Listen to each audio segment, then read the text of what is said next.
We've been speaking about the fundamentals of creation. How initially when God created the world, it's not only he created the physical world at that moment, but all the dynamics which will eventually bring about every event that will take place till the end of history, till the end of existence was created that first moment. I'll give you an example. The Mishnah tells us that there were a number of things that were created during the twilight period at the end of the sixth day, right before the seventh day began. One of them was the sheep, the ram that was brought in the place of Yitzchak at the time of the binding of Isaac. That ram was created during the twilight period between the sixth and seventh day of creation. We read about the donkey who had spoken, the donkey of Bilam, who was the prophet of the nations who wanted to curse the Jews. And after he had beaten the donkey speaks. So the pi ha'oson, the ability, the mouth of the donkey that was able to speak, was created also at this period of time. What does that mean? So the Maral of Prague explains, it doesn't mean that that sheep existed, that ram existed, or the donkey existed. And God somehow held his donkey in concealment, and he only presented it at the time that it was meant to come into existence. No, meaning the dynamic, the energy that would allow the donkey to speak at that particular moment, and that special ram that was going to be brought in the place of Isaac at time of the binding, meaning that ram was a special ram, because that ram was the equivalent of Isaac himself being brought as that sacrifice. As a result of that, the energy, the dynamic that would bring that ram into existence was created between the twilight period, between the sixth and seventh day. So everything that manifests itself ever until the end of existence, that all was created at the very first moment of creation to manifest itself, to come about at a particular period of time in history. So we speak about, as I mentioned, when the Torah speaks about the God created heaven and earth, and it was unformed, it was chaotic, and there was darkness, and the Spirit of God was over the deep waters. All these are symbolisms, as we mentioned. It alludes to the four exiles that the Jewish people experienced till the end of history, and the exile that we're experiencing now, which is known as the Edomite exile, the Romans who destroyed the Second Temple period. That dynamic that they were able to conquer us, to destroy us. If the setting should be a certain setting, they were only able to succeed to the degree they succeeded because it was meant to be, because from the very beginning of creation, God created that dynamic that they are able to be victorious over us, regardless of what we represent. But if we don't meet certain prerequisites and certain criteria of who we should be, we become vulnerable to the attack of this other force. So all the forces of existence, we speak about energies, we speak about magnetic fields, we speak about the galaxies, all the pull. If you go out of the realm of the earth, you go to a certain point, there's no longer gravity. All these various energy fields that exist, these fields were created at least in the dynamic that they should come into existence at a specific time, at that particular time. Otherwise, they wouldn't have come into existence. This goes into the concept, as I said, King Solomon says, Ein chodesh tachas hashamesh, there's nothing new under the sun. Anything that has relevance to physical existence there's nothing new. From the beginning of creation, it's that the dynamic is in place. It just has to be activated at the particular moment, and God activates those forces, those dynamics at those particular moments. The things should happen the way they happen. So we speak about the Holocaust. We speak about any tragedy that ever will take place, that has taken place. And the Talmud discusses, based on text of scripture or prophets, or just it's called tradition, that things happened because we failed in certain areas, whether it was today, it's unwarranted hate. That's why the Second Temple was destroyed. It's lack of unity among Jews. We're all fractionalized. That allowed that vulnerability that we should be compromised by all the opposing forces who oppose our existence. Because the Jewish people have a certain representation existence, but that representation is only secure if we meet those criteria, those prerequisites, then we're secure. But the moment we don't, we have those vulnerabilities, and therefore we're able to be compromised and ultimately overtaken, never destroyed, because God says the Jewish people are eternal, they will always be. But casualties, pain, suffering, displacement, destruction that we experienced, and we still do. Antisemitism, whatever the way it rears its head, all that rearing is only possible because that was part of creation in terms of the balance of good and evil in existence. This is the concept. But again, it all goes into the concept, as Solomon says, there's nothing new under the sun. As he says, what was is, and what is will be. It just manifests itself in different applications, but the concept is the same concept.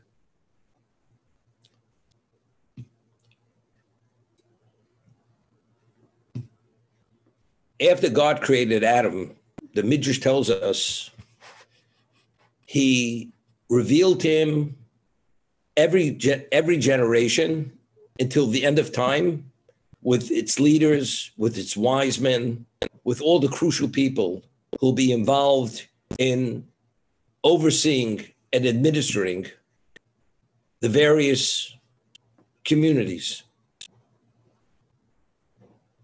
The Torah scholars, the wise men, all these dynamics were revealed to Adam from the first moment he was created.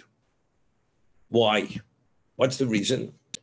Because Adam, being the father of all mankind, and all this emanates and evolves from him, these are his descendants, therefore God revealed it to him. But it sounds to be it's not sufficient. Sounds like a fickle answer. It's not really sufficient.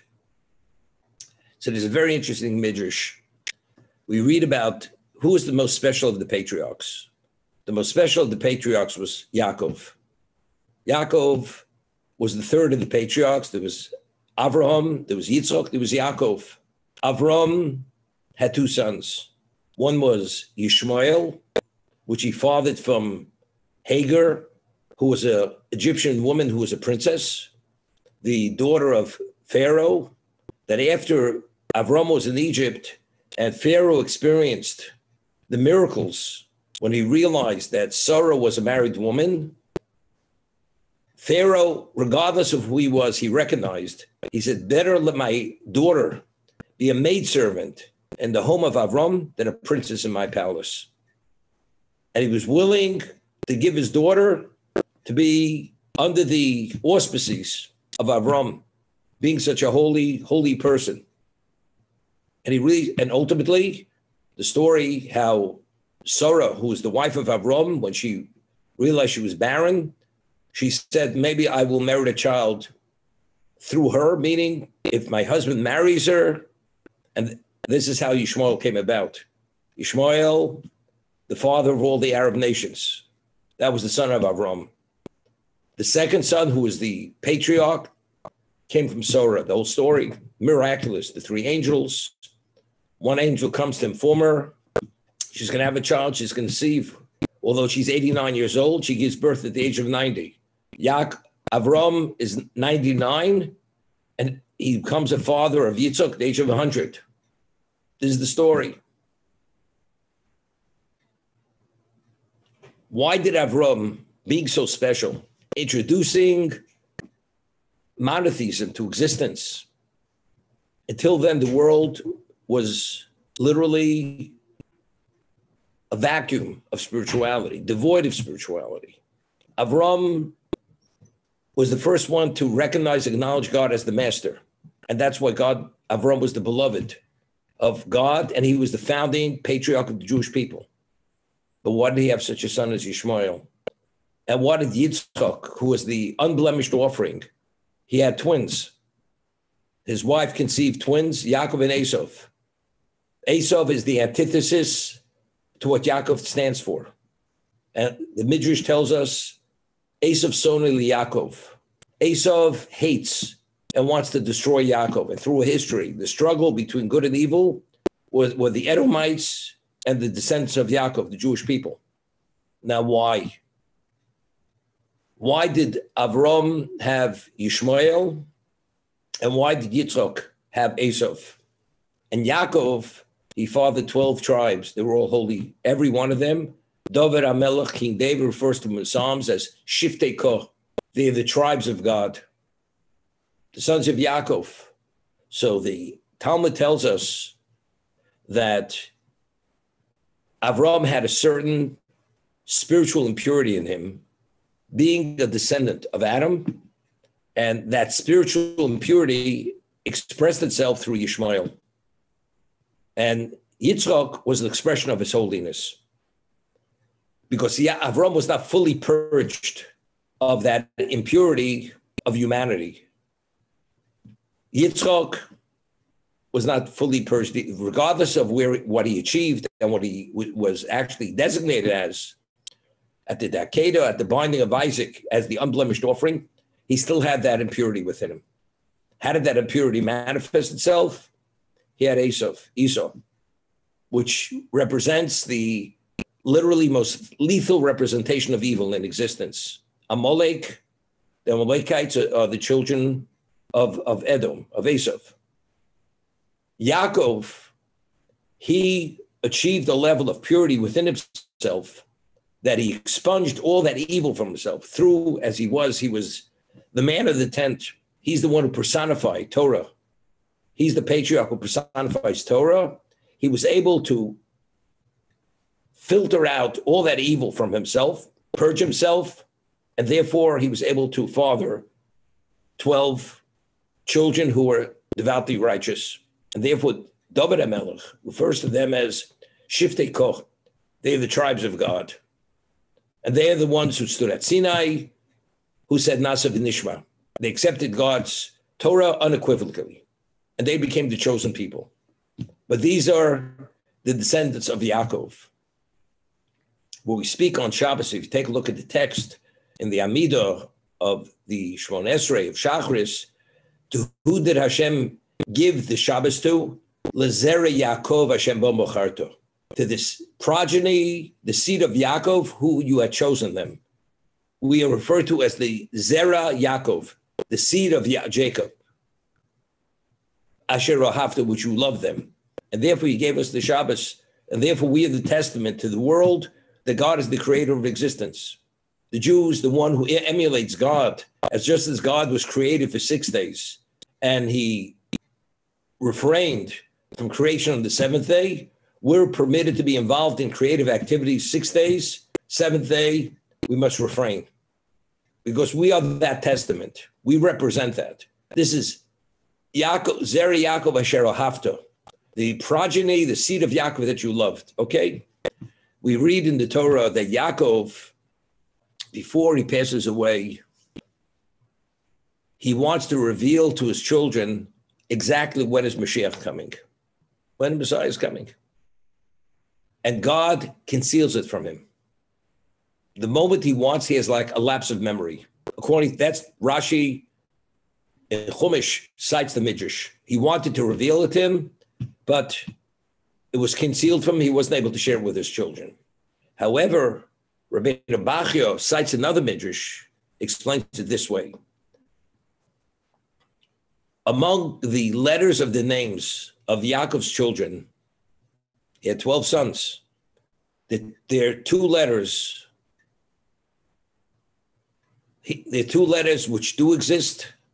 There are four letters that are not among of the Hebrew alphabet among the names of Yaakov's children. Originally, he wants to reveal it, then he hesitates. He questions it, maybe not. Why? Because maybe his children are not worthy to know that fact when Mashiach is coming. You know, we're waiting thousands of years. From Yaakov, we're talking about 3,700 years. He wanted to reveal to them, his children then, But he did not, because the elder they weren't worthy, or it wasn't meant to be. He wasn't permitted to. Look, we're waiting 3,700 years. He still hasn't come. And if he would have revealed it, would have made a difference. If they would have known, would have made, seemingly, what difference it would have made? Let's say historically we know at a certain year, the year 2022, on November 1st, Mashiach is coming. So if they would have known this 2,700 years ago, what difference would it have made? But God concealed it from him. He wasn't permitted to share it. But according to the other Midrash, he questioned whether he should share it with them. But when he realized there were two letters of the Hebrew alphabet that was not in their name, he felt they were worthy. Which two letters are not in the names of his sons? In Hebrew, the word for sin is chet. Chet means sin. He realized the letters ches, that's how you spell sin, is not among the letters of his children's names. When he realized that, he says, evidently, my children are worthy to have, that I should share this information with, that when Mashiach is coming, when the end of time will come, when the world will reach its level of perfection. So he was about to reveal it. But then he realized there are two other letters that are not among the names of his children. Which letters? Kuf Tzadi. Kuf Tzadi spells the word Kates. Kates means the end of time. Those letters are not there. So although Chestes, sin, is not among the letters of his children's names, meaning they're pure and they're worthy, that he should share this information with them. But when he realized that the letter Kuf Tzadi, those two letters are not there, means the end of time, he realized it's the will of God, it should not be revealed. And he did not reveal it. What does this mean? First, he thought because maybe there's sin among them, they're tainted with sin, they're not worthy. When he realized they were not tainted with sin because the letter Ches Tes was not there, but he will, then he realizes because these other two letters are not among the names of his sons, Kuf Tzadi, he withholds this information from them. What exactly is going on? So the way I understood it to mean this, I'll give you an example. The Gemara tells us that the first verse that you teach a child when he begins speaking is a verse in the Torah. Torah tziva lanu Moshe, morasha kilas Yaakov. Torah tziva lanu Moshe. The Torah was commanded to us by Moshe, morasha kilas Yaakov. It is the heritage of the congregation of Jacob. That is the first verse you're supposed to teach a child when he begins speaking. The second verse you teach a child is Shema Yisrael Hashem Elokeinu Hashem Echad. That's the order of sequence. First, the Torah was commanded us by Moshe, and it is the heritage of the Jewish people. So Rabbeinu Bachli explains, in Hebrew, the word for inheritance is Yerusha. Yerusha is inheritance. Morosha, grammatically, it means a heritage, not an inheritance. What's the difference between inheritance and heritage? So he goes to explain, if a person inherits whatever he inherits, let's say a fortune, and he chooses to give it away in his life, and there's nothing left for his heirs, that's his prerogative. It's his. It was given to him to be his. He does what he wants. He chooses to destroy it, to squander it. That his children, his heirs, are going to be denied the value and the benefit of it, but that's his prerogative. He owns it. He has a right to exercise whatever decision rights he has. He does. A heritage, what about if somebody receives a gift that it's his responsibility to maintain it to the point, and also to pass it on to the future generations. So he has a right to use it responsibly, but he's not permitted any way to compromise whatever that is, because it has to be passed on to the next generation. And every generation that receives it has the same responsibility to secure its value that should be able to be passed on to the next generation. That is heritage. When we speak about the Torah as the heritage of the Jewish people, every generation has an obligation to teach its children its value, that the generation which is being taught understands the value to pass it on to the next generation. That's the way it has to be communicated. Understanding that it's vital and crucial for our existence, and the objective of existence is this body of law and prescription of life, which was given by God to us. And every generation has the obligation to strategize and think how to secure it, how to disseminate it, how to make sure that the next generation, and as many generations as we could into the future, understand how to innovate, that it should be benefited by them. That's our obligation. So let's say you have people 3 generations prior to the other generations, and they understand what they have to do now, that in 100 years from now, Judaism should be intact. That's their obligation, that they have to create Torah sages, people who are qualified, who can teach and disseminate and bring about that level of clarity or leadership. That is the obligation of Morosho Kilas Yaakov. That is the heritage of the congregation of Jacob. So now let's understand. Yaakov was the most special of the patriarchs. He fought with an angel. He defeated the angel. He was the most beloved of the patriarchs to God. He was chosen to father the 12 tribes, that his children would stand at Sinai and be chosen as the Jewish people. That's Yaakov. Yaakov knew when Mashiach would come, when Messiah would come. Now, if you go and ask a person advice, and he advises you, and then you realize he has a conflict of interest, although he's maybe brilliant and has tremendous wisdom, because of that conflict of interest, which he has, he may advise you properly. As brilliant as he is, as capable as he may be, because that conflict of interest will actually taint his clarity and his objectivity, that he can't advise you properly.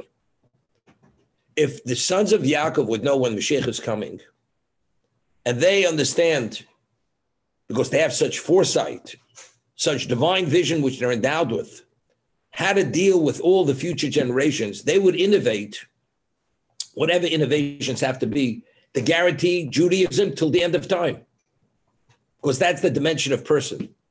But let's say they themselves are tainted with sin,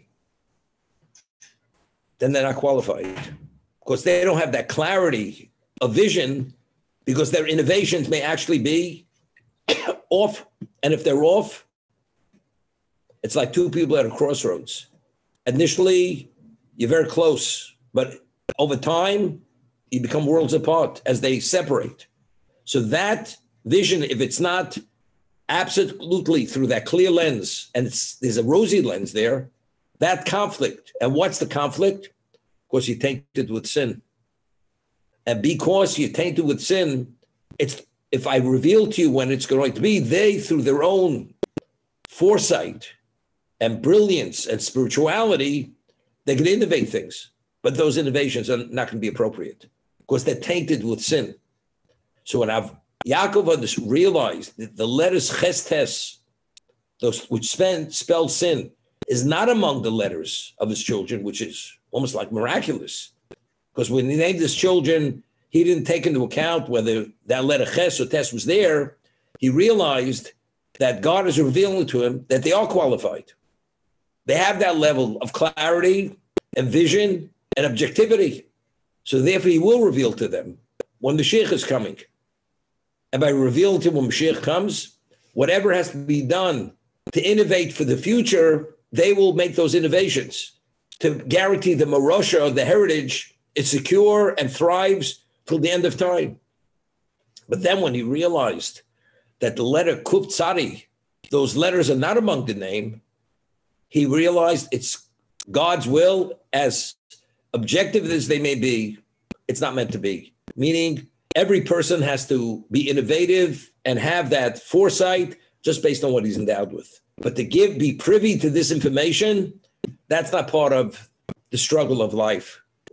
That's part of the challenge. Part of the challenge of life is that every generation has to deal with its own generation, to deal with the challenges, create whatever fences or legislate whatever laws have to be legislated. for the generation, even generations to come. But that's all based on their Torah wisdom and their connection to God, but to be privy to this piece of information, that not. I'll give you an example. There are many things we have today that the men of the High Assembly had legislated. They promulgated laws. Many laws relating to Shabbos. Many of them are rabbinic laws because they're still in effect now. We're speaking about a few thousand years later, because they understood the vulnerabilities of the Jew and they took into account all these issues, and that's why they legislated these fences to protect the Torah law, or the authoring of the Amidah, all these, choosing certain words, that those words could activate forces, which we are on our own, we can't do that. It's the same text. Since the beginning of the Second Temple, the text we have is literally verbatim, the way they prayed, going back almost 2,500 years ago. The exact same text. They began with Hashem Sosai Tiftach, Fi Agiti Losecha, the words of David. And then we're speaking about the blessings that follow. And the same ideas, the same concepts, standing, having an audience with God and being humbled and supplicating. But of course, each of us are at a different level than they were in ancient times. They had a different level of understanding. It doesn't make a difference. But those things have to be in place because that is the spiritual infrastructure of the Jewish people. And they legislated this thousands of years ago. The tribes, the sons of Yaakov, because of the dimension of spirituality, they would have the ability, foreseeing all the issues till the end of time, they'll be able to innovate whatever has to be innovated to secure that Judaism.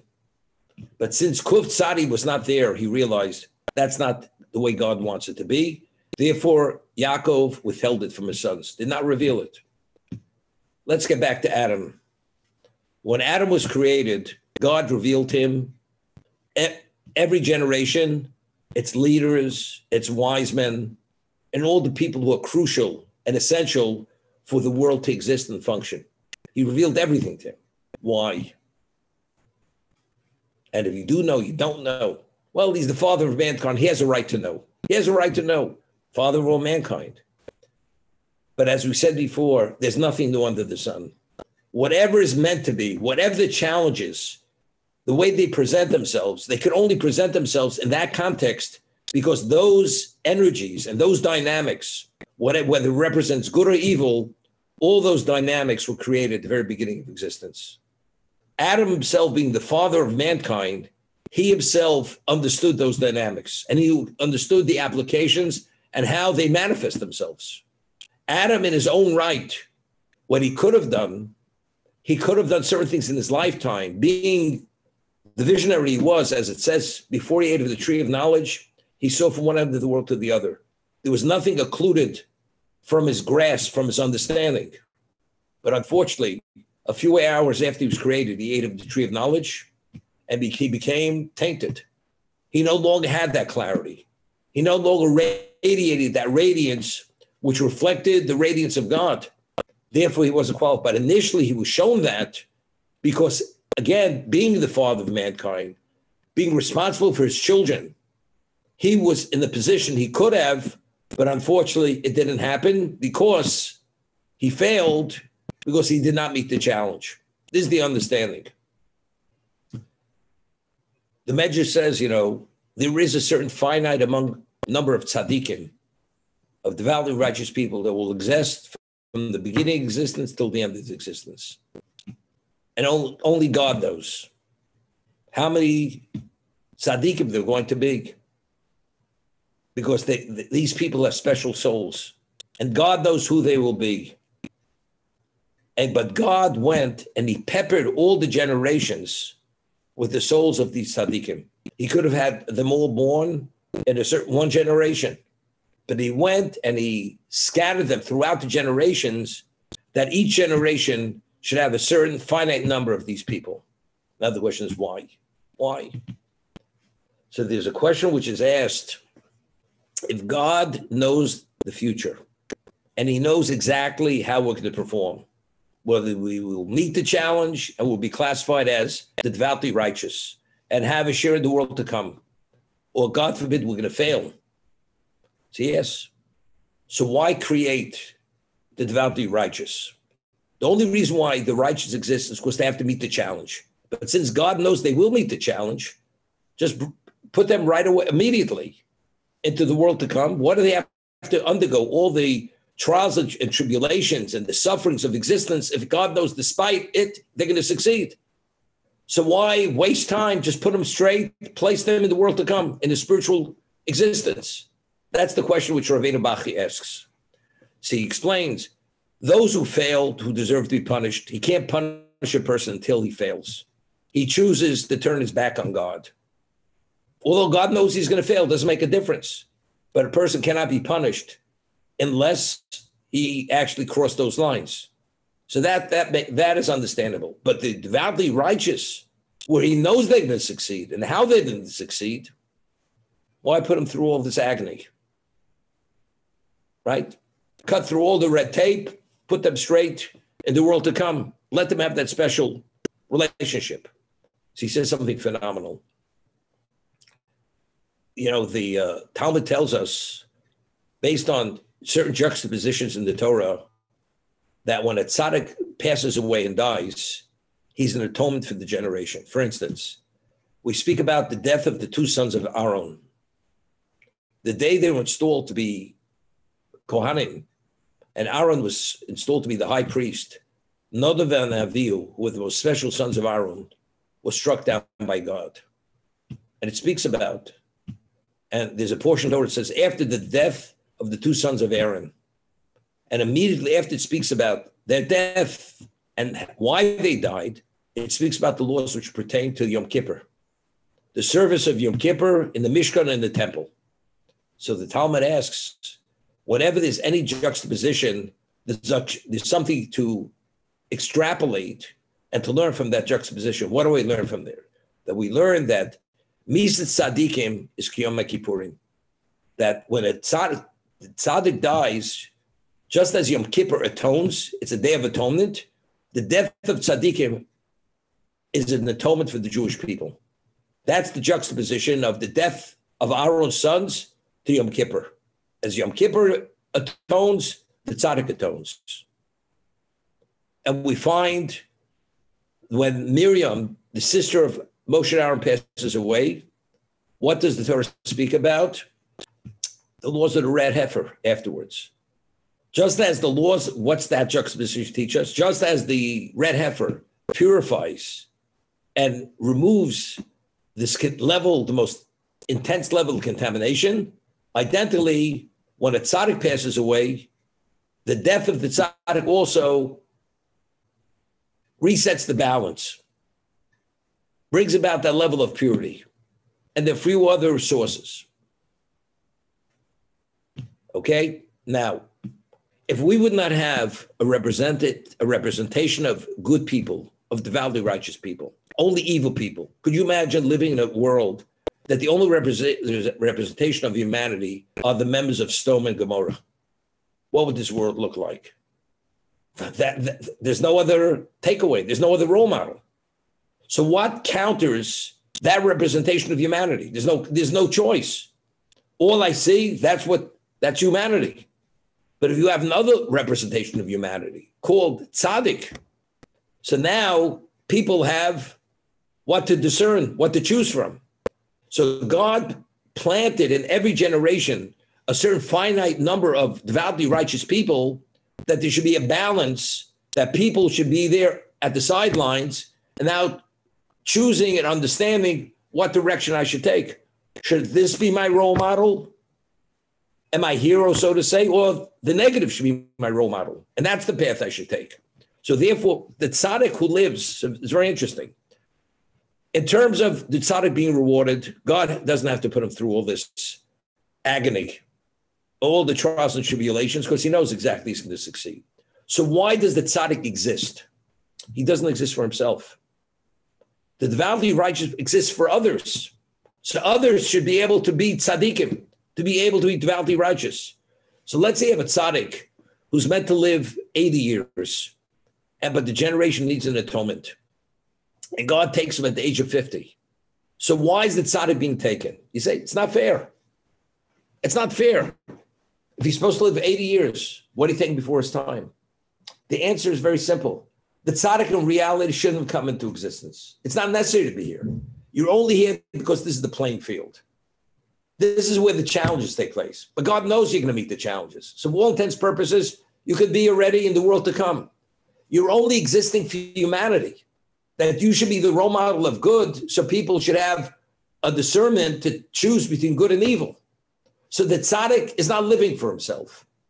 So the years that tzaddik spends on this world is really for others. So this is in addition to his own record of accomplishment, he's living and he's going through all the trials and tribulations and the pain of life, not for himself, it's for others. So if he has to have his life taken 30 years before he's meant to pass away, for others, so humanity should be forgiven, it's not a problem because his whole existence is only for humanity. He doesn't exist for himself because in terms of his own level of being deserving, he never had to come into existence because God knows exactly what level of his achievement would be and how superior he'd be. And that's the concept of when a tzaddik passes away, he atones for the generation. He's an atonement because his years are so valuable and God is taking him only, and he's so essential. He's so essential because he is that role model or representation of good, and now God is taking him. That's the idea.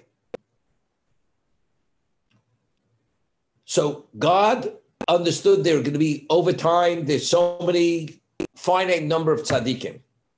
He could have had them all born in a certain period of time, but he peppered all the generations with the tzaddikim. He planted them in all the generations. Why? As I'm saying, because if you have no representation of good, there's no chance. There's no chance to survive. You know, how do you extract light from darkness? How do you extract holiness from a vacuum, which is devoid of holiness? Where does it come from? You know, you're groping in the dark, and you believe this to be what it's all about, but it's not. So Adam himself was shown all the generations into the future, how God had peppered all the generations with these devoutly righteous people. When will they be? How they will be? What is their application? What is their leadership? Who will be the administrators of communities? What's the level of responsibility? What is their failings? Because otherwise humanity. So whatever he was able initially to do, which he wasn't able to do, much of it, because he was out of there like a blink of an eye. A few hours after he was created, he already failed. But nevertheless, we find, if you read the commentaries, the Avos HaKadoshim, the holy patriarchs, when Avram went to battle, he battled certain locations. He already foresaw problems in the future. How Shimon and Levi, the two sons of Yaakov, how they destroyed a community because the prince of that community had raped Dinah. But how did two young men merit such miracles to be protected, not being killed? Or the story of the Hashmonaim against the Greeks, a handful of brothers. They took on hundreds of thousands of trained soldiers, and they defeated them miraculously. But you know, miracles don't come out of a vacuum. Miracles, you have to have special merit to merit miracles. Avram Avinu foresaw that, and he did certain things at those moments to create a dynamic then, so when his grandchildren are going to be confronted in a situation when they will kill the members of that community who should have prosecuted their prince, they should merit divine protection, that they should not be killed. Sorry, Menu. Could you imagine? The Jewish people spent 210 years in Egypt. And Jewish women were attractive. The Egyptians, they had a different physical appearance. And we were slaves. We were their chattels. Don't you think they should have minimally raped? Even though the Jewish woman would have never consented, they could have raped the women. and their children would have been Egyptians, fathered by Egyptians. But there were millions of Jews in Egypt over this 210-year period. There's only one recorded incident of a woman being raped. Shlomis Bas Divri, and she brought it upon herself. How does such a thing happen? We merited divine protection, and the Torah goes out of its way. We know that the name of God is Yud Hey Ko. It's an unpronounceable name of God. And when the Torah goes and evaluates the number of Jews and speaks about the families, it refers to them as Chanochi, Ha-Chanochi, Hey Yud. Every family is identified with the name of God. Why? Because what does the world say? Who are you Jews trying to fool? If they had control over your physical bodies and they beat and tortured your men, don't you think they raped your women? Who are you deluding? God says, you know something, it doesn't make a difference what they say. I'm telling you. You pure pedigree. Every one of you is the issue of your father, of a Jew. The Egyptians did not. But how's it possible? How's it possible that the Egyptians did not defile the Jewish women and the children would have been of Egyptian pedigree? They merited it. It was a miracle. But why did we merit this miracle? We merited this miracle because when Avram went to Egypt and Sarah, our matriarch, was taken by the Egyptian king, and then he realized, how did he realize that she was a married woman? Because she did not allow him to get near her. Because an angel, she summoned an angel, and the angel smote him. And he realized this. And he realized she was a holy woman. But you know, Sarah had a little bit of a challenge. Egypt was the height of civilization. She could have become the Egyptian princess of the world, the most beautiful woman who ever existed. You know something? She told the angel, smite, he smote. Because she chose not to compromise her purity and her level of who she was. All her granddaughters in Egypt, fast forwarding a few hundred years, none of them are going to be defiled. In her merit. In her merit. You understand what this is? It's miraculous. It's unheard of. The world can't believe it. We don't believe it, but you understand. What the world says and what we know are two different things. I'll give you an example. There was a family who were born and grew up in Kobe, Japan. The name is Sassoon family. And the two brothers, the father went from Aleppo, Egypt, Syria, to Kobe in 1924. And his father married their mother when he was already in his mid-40s, late 40s. And in those days, in the 20s, the Far East was like the Gold Coast. You could literally, the amount of financial opportunity was unheard of. Unheard of. And then he realized he has to get married. He went back to Syria, married a woman, Jewish woman also, and he had 3 children. All the children, he was not observant because there was no environment. The 3 sons, they grew up there. They went to he sent them to the United States, went to the best universities in the United States to be educated, and they became observant. The 2 brothers, the sister became observant, okay? The father, when he passed away, left an estate worth over $1 billion for them. The Japanese government said it's impossible. The man is not an Oriental. How does a white man, a Caucasian, and a Jew to boot, how does he succeed so much? Clear with beyond any doubt, he earned the money dishonestly. And therefore, they would not allow the family to partake of the inheritance. They went and they had a lawsuit against the Japanese government over an extended period of time. They spent $100 million on legal fees. But it's a known fact in Japan, no legal firm, no accounting firm could in any way put the government in a disgraceful view, that doing anything which is lacking of integrity. So it reached a point where they were going to prove the government were out to, which is anti-Semitism or is elitism of the Japanese being elitists. They had to back down. Eventually, they had some kind of settlement. They received crumbs.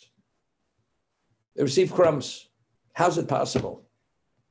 How's it possible that a Caucasian Jew could succeed in an Oriental society where Orientals don't succeed to that degree? But they knew their father wasn't a thief. They knew their father did everything on the up and up. But it's the perception of them versus his father. The world says, you Jews, you think you're so pure. You have such a pure pedigree. How's it possible? It's an impossibility. God says, I tell you, I personally attest to your purity. You're all purebreds. You're all from a parentage, from the paternal side, you're all Jews. But how's it possible? If God himself says, I attest to the fact, there's no question. But what about what the world says? It's irrelevant what the world says. We know the truth. I know the truth. My father's honest. And every dime he earned, it was through honesty. But the people say, because they're anti-Semites, how's it possible? Well, because they're elitists. How's it possible? You may have a question, but I know the answer. It's possible. And the same thing. What the world says about us, I once read an article in over 34 years ago, New York Times, and they explained what is the psyche of a self-hating Jew. The psyche of a self-hating Jew is he believes everything what the world says about Jews. And because he believes that, therefore he becomes self-hating. If that's true, I cannot tolerate these Jews. Look what they caused. Look what they brought upon us. That's a self-hating Jew.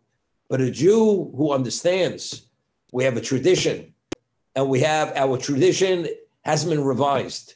It's the authentic tradition, which is divine, authored, and overseen by the most responsible people who ever lived, who ever walked the face of this earth.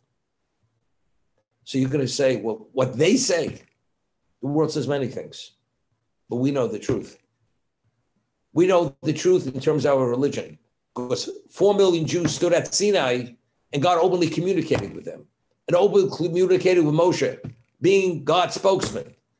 So the word of Moshe is the word of God. But the people say, the world says, but how's it possible? It's irrelevant. It's how it's possible. You know, I always bring this out with the story of Rabionis and Apeshitz, who lived in the 18th century.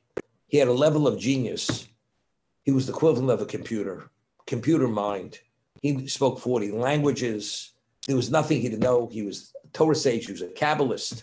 And when he was 5 years old, he was a world-renowned prodigy. And the church was always looking to recruit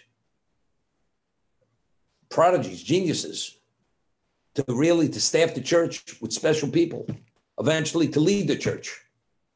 So the bishop, his father was the chief rabbi of the community where he lived. And the bishop, who lived in a palace, one day sends a message to this Jonas's father and says, you know, I would like you should bring your son to my palace at a certain hour. I'd like to spend a few hours talking to him. So the father understood exactly what this was all about. He's going to try to draw him into his clutches and put his fangs in him and convince the boy to leave his father and enroll in the Catholic system. Okay? The father wasn't worried. He brings his son to the bishop, an older man who's literally, it's like a sheep in wolf's clothing, smiles, speaks to the boy. And he says to this little boy, who's 5 years old, he says, is it true that you know the 5 books of Moses, you have it committed to memory? He says, it's true. Is it true that even the Mishnah of the Talmud you have committed to memory? He says, yes, it's true. He's 5 years old. Is it true that even you studied a number of tractates and you have committed to memory? with commentary. It's true. It's true. It's a child 5 years old. We're not talking about humility. He's only 5 years old. So, he's telling the truth. So the bishop says, do you believe in God? He says, oh, of course I believe in God. He says, he quotes chapter and verse to this little boy. Exodus chapter and verse. What does it say there? It says that one must follow majority rule. The majority rules. Whatever the majority dictates, that's the reality. And that's what the Bible says. And therefore, if the majority of the world are not Jews, and the Jews are literally a speck on the spectrum, you have to accept the Christian religion, our Savior. You must accept this. So he thought he had this kid snagged. So the little boy says to him, he says, but you don't understand. What the Bible says, that if you have a question, an irresolvable question, whatever the majority position is, you follow majority position. We Jews, we have no question. We have beyond doubt, unequivocally, absolutely clear, there's only one God. He repaired to us at Sinai. He communed with every one of us. We have no question. It's a misinterpretation, the way you're reading that verse. When you have an irresolvable question, you follow majority rule. We have no question. Now what? But the world says differently. You Jews, it's arrogance. How do you not accept what we are? But we know the truth. God says your pedigree is pure. But the world says, how's it possible? If they killed your husbands and they tortured them and they drowned your children, you don't think they defiled your women? God says there was divine protection. They did not. I, the Creator, attest to it. So if God attests to it, it's fact. So who are we? We are B'nai Yisrael. We're the sons of Israel. Our pedigree is pure. We are God's patient. We're the Shiftei Kol. We're the tribes of God. Because God himself attested the fact to that reality. So what is a Jew? What is the basis for his sense of self? It's not what the world values. It's all rooted in the text, what we study. One doesn't know history unless you study history. There's no more accurate recording of truth than what we call the 5 books of Moses and the Talmud. That is the ultimate recording of truth, and it's God's truth. And it was given at Sinai, and it was passed down from generation to generation until this moment. And it will be studied and discussed and elucidated and internalized till the coming of Mashiach. That's a reality. However, if you don't engage in it and you don't know it, what's your sense? How do you know this person? I'll give you the example I give and we'll conclude with this. A person has a relationship with the leading financial person, with Warren Buffett, for 50 years. And he made pretty good choices in buying companies. And this son who just graduated Harvard Business School, the father says, I've been dealing with Warren Buffett for the past 50, 60 years. Any financial decision, you could trust your life with him. Son never even heard of Warren Buffett. Okay, never heard of him. So the son says to the father, is that real? Is that true? He says, I'm telling you factually, you could trust everything you have, you could trust. His decision is the ultimate financial decision for success. The son himself, in his mind, says, I have to do my due diligence. I have to see if it's that. But your father's telling it to you. But maybe my father, that's his evaluation. That's what he thinks. But me being this young whippersnapper, just graduated, MBA, Harvard, top of my class, maybe my father doesn't fully get it. Okay, maybe it's true, maybe not. But what about if God himself says he's the man? If God says he's the man, there's no other man. He is the source of clarity, of success. God said to us, this is the script. This is the definitive, authentic script of truth. And if you follow this, you can't go wrong. You're always going to walk that straight path. You're not going to go off the deep end. guaranteed. But the world says, you Jews, you have to be medicated. You people live like cavemen, archaic people. You're provincial people. I mean, you're not putting in sanitation systems in Biafra. Where's your humanity? The Jews who themselves, who are involved in that, what is their understanding of Judaism? They never were taught a Jewish word. And if they were, what's the level? It's so paltry. It's so nothing. And where are their priorities? Where they lie? So of course they have no understanding. But if you engage in the process, if you have a microscope, you can see things which the human eye can't see. And somebody says that the immunologist says, there's certain things here, bacteria, this is the way you deal with it. So what are you talking? I don't see it. What do you mean you don't see it? You're talking to an immunologist who has endless years of experience with the equipment that you're able to see, and you're telling me you don't see it. Humanly, visually, you can't see with the human eye. You have to come on to all these various apparatuses to be able to see, which magnifies it endless times over to be able to see what the construct of the bacteria, whatever it is, how to deal with it. And you're telling me you don't see it. So a person who never engaged in God's script, the script of truth and of illumination, how are you supposed to understand it? Well, with my human mind, where I go to Domino's Pizza and I go to whatever, to Veiled Skiing, and I only wear Brioni suits and Gucci shoes, if I don't understand it, how could it be true? You understand? You're barking up the wrong tree. But we have to know ourselves. What is the basis for us? Why have we survived all these years, despite the destructions, the upheavals, the Holocaust, the Crusades? Why? Well, these Jews, they're tenacious people. There were a lot of tenacious civilizations.